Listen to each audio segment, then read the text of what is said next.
চিন্তা করেছেন আজকের সমাজ কেমন হয়ে গেছে? একজন মেয়েকে যখন বিয়ে করতে যাবেন, তখন আপনার ব্যাংক ব্যালেন্স, বাড়ি গাড়ি কি কি আছে, কি কি করেছেন, কি কি করছেন, সেগুলো তারা খুঁচিয়ে খুঁচিয়ে দেখবে। কিন্তু দেখবে না আপনি আল্লাহর কতটা ভক্ত, রাসূল সাল্লাল্লাহু আলাইহি ওয়াসাল্লামের কতটা আনুগত্য স্বীকার করেছেন, রাসূলকে কতটা আপনি আদর্শ হিসেবে গ্রহণ করেছেন। আপনি হালাল ইনকাম করেন নাকি হারাম ইনকাম করেন, সেটা তাদের কাছে কোনো ফ্যাক্ট না, কোনো মুখ্য বিষয় না। তাদের কাছে দেখতে হবে ছেলে ব্যাংকার কিনা, ব্যাংক ব্যালেন্স আছে কিনা, প্রচুর প্রচুর টাকা পয়সার মালিক কিনা। এগুলো মেয়ের বাবারা দেখেন। আমার আফসোস হয়, এগুলো কি সুখ? এগুলো কি সুখ দিতে পারে আপনার মেয়েকে? কখনো কি দিতে পেরেছে?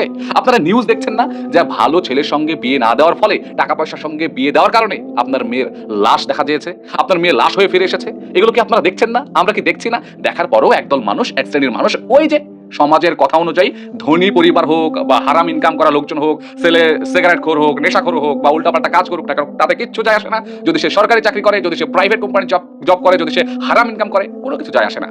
এরকম একটা অবস্থা সৃষ্টি হয়ে গেছে। এর দায়ভার কিন্তু আমাকেও, আপনাকেও, আমাদেরকেই নিতে হবে।